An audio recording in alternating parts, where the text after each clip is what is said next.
I think we're live. We're live. We're live on YouTube. We're live on Instagram. Facebook fam, we're live for you too. This is Derek with the Cardone Group, and it is another edition of Automotive Fridays. We've hijacked Grant's channel again on YouTube, and we're coming to you live from sunny Central Florida. And today, you know what? We're focusing on selling or be sold. There's a lot of stuff to be said for how we approach selling in every aspect of our lives. And today, I want to specifically talk about the digital disconnect. I think I might have some filters running around on me on Instagram still. Lindsay, the chief operations officer here, is always adding filters to me. So today, we're going to talk about the digital disconnect. And when I was getting ready for the show and I was thinking about the digital disconnect, I realized that I lost my voice earlier today. I've already done 2 meetings and driven about 220 miles. So I'm a little worse for the wear. So I don't know how long this show is going to be today. It'll be as long as my voice can hold up. But I was thinking about the digital disconnect. What that means to you is, what's the experience like online versus what's the experience like on the lot at a dealership, right? So while I was thinking about that, I was thinking about one of my favorite things from Sell or Be Sold. So we might be having technical difficulties. Lindsay's working on Facebook. So if you're watching live on Facebook, that sucks. That's the price myth. That is one of the big things that we talk about all the time. And it says here, most salespeople believe that the number one reason they lose a sale is price. Well, that's false. Successfully getting a sale is about the buyer having confidence that the product is the right one and the salesperson taking time to sell the features and benefits. Customers buy products that have advantages in excess of the cost and because they love the product or it solves a problem or both.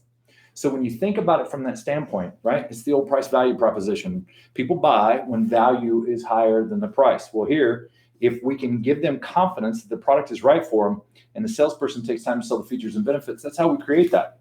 So an exercise, and this is a great exercise, we're actually going to put a link to this in our Facebook and Instagram.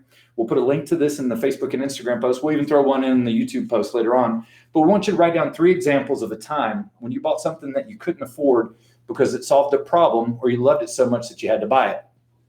So thinking about it from that standpoint, I know we've all done it, right? We've all bought something when we got sold, right? When the value was higher than the price that they were asking for, and it didn't matter that it didn't fit in our budget at that moment in time. We've all done it, every single one of us. And you know what? We've also done it where the service itself is what sold us on the product, meaning the person that we were engaging with, they made us feel right. They made us feel special about it. And that's what helped us sell it. So I want you to think about it from this standpoint, right? The price myth. How does that apply to what happens online? Online, it's a dog-eat-dog world, man, right? What's happening? We've got a lot of pressure from our manufacturers. They want us to sell vehicles. I said it before. One of my favorite lines is the dealer told me that the manufacturers are retailing vehicles to them so they can wholesale them to the public. It's a great time to be a buyer in the car space, right? If you need a new car, it's a perfect time to get a deal at your local dealership. So when you look at what's happening, there is pricing pressure that exists today that's pushing on the new car business. So online, when you engage a dealership online, you're seeing some really low prices. Unfortunately, some of those prices you can't ever get to. Some of those prices are not attainable because they're adding in additional rebates that the customer doesn't qualify for. So online, that information's out there already. Pricing information's out there, and they're great prices. They're aggressive prices. They're prices that get the customer's attention, gets them engaged. Now, once a buyer has got a focus, right? They found a vehicle that they like and they start engaging dealerships. What happens then? How important is that price for the decision-making process? There was a study a couple of years back, and one of the interesting things about it was that price after a customer purchased a car was the 7th most important thing in their decision-making process. Before they purchased the car, it still wasn't number 1. It was 2 or 3. I can't remember which one it was, but it was up there in the top 3. But after they purchased it was the 7th most important thing. So if you think about that for a second, something happened from the time they engaged that price, that first price experience, to the time that they actually made the purchase decision. Other parts of it became important. So what are those parts, right? What's the service? What's the value? What's the experience that we need to deliver to a customer that's going to get us to the point where our value exceeds the price for our product. So online, how easy is it to get information? What happens, right? How quick can a customer find out the price of a vehicle online? How quick can that happen, right? Seconds, right? They know what they're looking for. They click, they want a Nissan, they click an Altima, they click a model, they scan through the search results page, boom, they find one that they like, they click on it, all the information's there. Vast majority of dealerships in competitive market spaces have prices already. What about payments? What if the customer wants to know what the payment is? How easy is it for them to find out the payment online?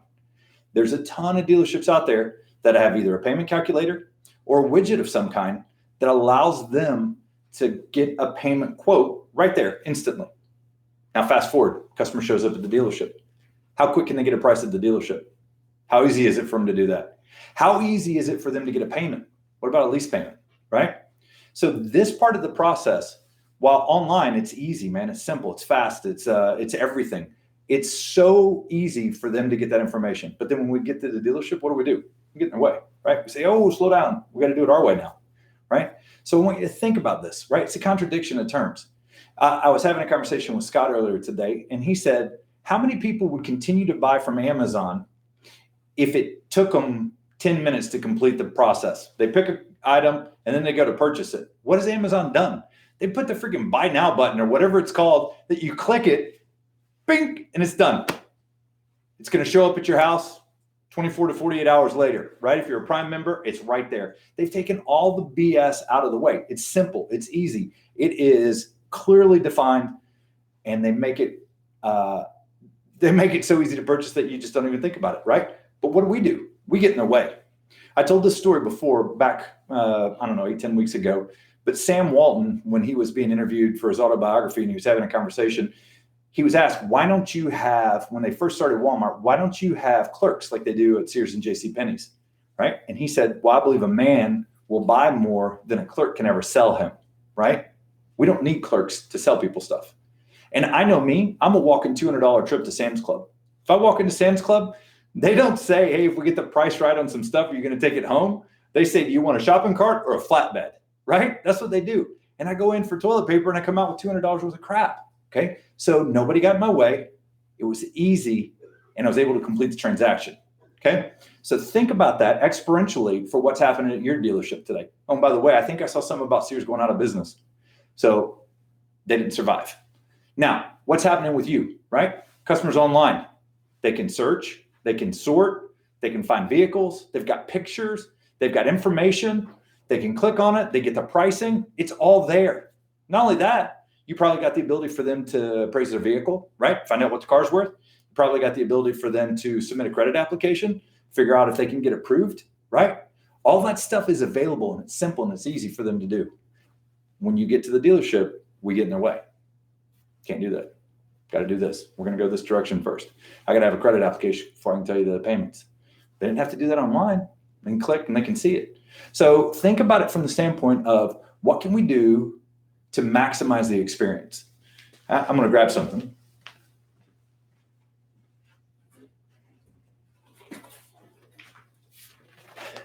One of the things that we talk about in dealerships is that you need to make it easy for a customer, right? It's fast, it's simple, it's friendly, it's fair. It's that easy. This is one of our campaigns that we do with Express Buying. And the way that this works is it engages the customer in what they're most important or what they care about the most, right? And it's time. It's simple, it's fast, it's friendly, it's fair. The reality is they've already seen the prices for everybody. When they come to your dealership, they're making a decision to come to your dealership based upon an experience just as much as they are a price. You can't get consideration if your price isn't competitive. But once you've got consideration, you have to deliver on an experience that's different from the rest of the dealerships to get the customer deeper into the process. That's the critical piece. And that's where a lot of dealerships get messed up, right? Because they get stuck on the price myth, wherever that was, page 6 here. They get stuck on that price myth, right? They believe that price is the only thing, and that's what the most important thing is. Price is important. You can't get consideration without it. But once you got the consideration, you have to behave differently. You have to make it friendly. You have to make it fast. You have to make it simple. You have to make it fair. We talk about this all the time. One of the things that I think is absolutely critical is that If you have a sales process that's easy for your salespeople and it's easy for your customer, more people are going to go through it, right? Don't put roadblocks in the way, right? Don't have things that are holding us back from being able to get to the negotiation experience. We need to eliminate those. In fact, I'm going to challenge you this weekend, right? It's Friday, it's 2:00 in the afternoon. I'm going to challenge you to write up as many people as you possibly can, because I firmly believe that if you write up 2 people, you're going to deliver 1 car, right? 2 people, 1 car. Write up 2 people, you'll deliver 1 car. So what do you need to do this weekend? You need to write up 6 people. You need to write up 8 people. It's going to get you 3 or 4 deliveries. That's the way to approach this, right? We got to figure out how to get the breaks in our process that are holding us back from that write-up out of the way. Ultimately, those phone and internet leads that we have coming into the dealership, right? I was talking to a dealer the other day. He had 1,600 internet leads. He had 4 people working in the department. That's 400 internet leads each. How can you even respond to that many on a daily basis? How can you do any level of follow-up? All that's happening is we're just jumping on the low-hanging fruit, trying to pick out which one of those we think is going to buy a car, and that's who we're paying attention to. We have to be focused on them, right? We have to look at these internet leads and these phone leads, and we have to say they are equally as valuable as that customer that showed up on the showroom floor. Now, the reality is when they're here, that customer's here, we got to do everything we can to get them a deal, right? To make a deal with them while they're here.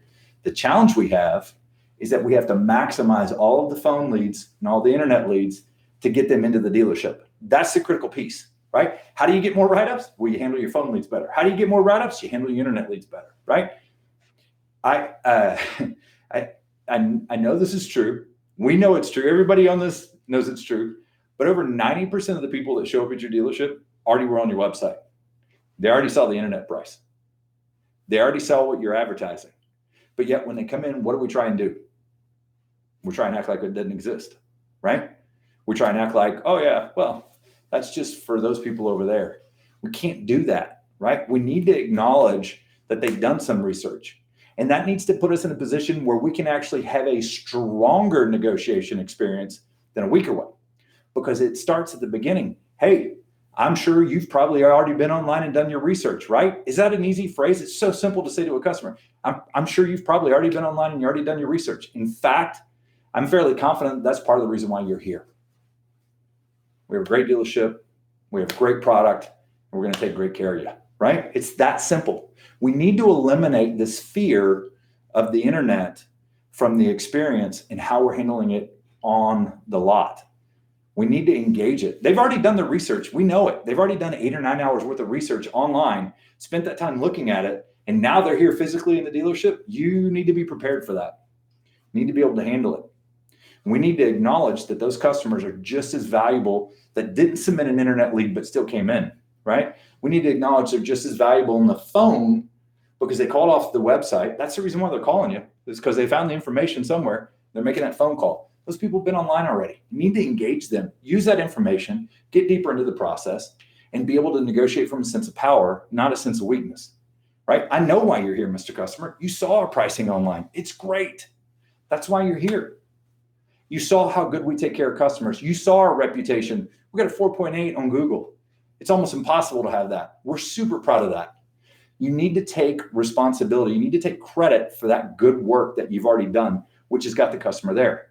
And that's one of the things that is challenging because there's all kinds of reasons that people don't want to talk about what's on the internet. In fact, some of them go like this. Hey, don't bring up the internet. Don't bring up the internet price unless the customer asks for it. How many of you heard a manager say that? Too many of you probably. That's the reality. We know they've already seen it though. Your managers know they've already seen it. So what do we think we're doing? Where are we going with that? So don't be afraid of the internet. Don't be afraid of the pricing. Don't be afraid of the information that's out there. Use that to your advantage. I'm sure just like you, just like other people, you've already done your research. You've already been online and done your research. And I'm pretty confident that's exactly why you're here. We're a great dealership. We're going to give you a great price. We got a great product. We're going to take great care of you. So think about it from the concept. Let's get people deeper into the process. Let's use that information. Let's be a resource. Let's be a resource that provides information to customers. Remember, if we can make it easier for everybody involved, if we can make it fast, simple, friendly, fair, if we can do that, we're going to definitely sell more cars. It's very easy to get caught up in what we're doing. And as a friend of mine, Kyle, says all the time, hey, this ain't rocket science. It's car business. All we got to do is sell a car today and we'll make somebody happy. So I'm losing my voice and I'm straining really hard to keep talking. I'm going to wrap this up. It's going to be a shorter episode today, and I'm sorry about that, but this is where we're at. When you get a customer, engage them right up front. Hey, I bet you're just like the rest of our customers. You've probably been online and done your research, and that's why you're here. Take credit for it. You got a great reputation. You got a great product. You're a great salesperson. You're going to give them a great deal on the car. They've already seen it. They've already shopped it. They've already become aware of that. So take credit for it and don't back down when it comes to the negotiations. When they're asking for a better deal, how do we respond? Hey, you saw our price. That's the reason why you're here. It's a great price. We're going to take great care of you. Let's get this deal wrapped up. Sign here at the bottom and get your car clean and ready for immediate delivery. It's Friday, Automotive Fridays. I want you to focus on write-ups this weekend. Focus on getting those customers from the greeting all the way through the negotiations. Get 2 of them in the write-up, you're going to sell 1 car. We know it. Focus on those phone calls. Focus on those internet leads. Don't be bashful returning all of the calls, all the internet leads that you're getting. Don't be worried about it. They contacted you. Reach back out to them. Don't give up. Remember, we talk about it all the time. It takes 10 times the effort that we think it does to be successful. You have the right. Success is your duty and obligation. You need to make sure that you're doing the right things. And that includes making those calls, sending those texts, doing those emails, and making sure that when you're out there with a customer, that you're delivering the right information.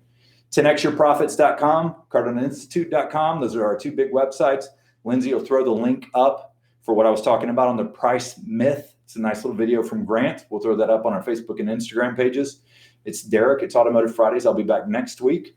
Hopefully my voice will be back by then and we'll be able to talk a little bit longer. But I appreciate you being here.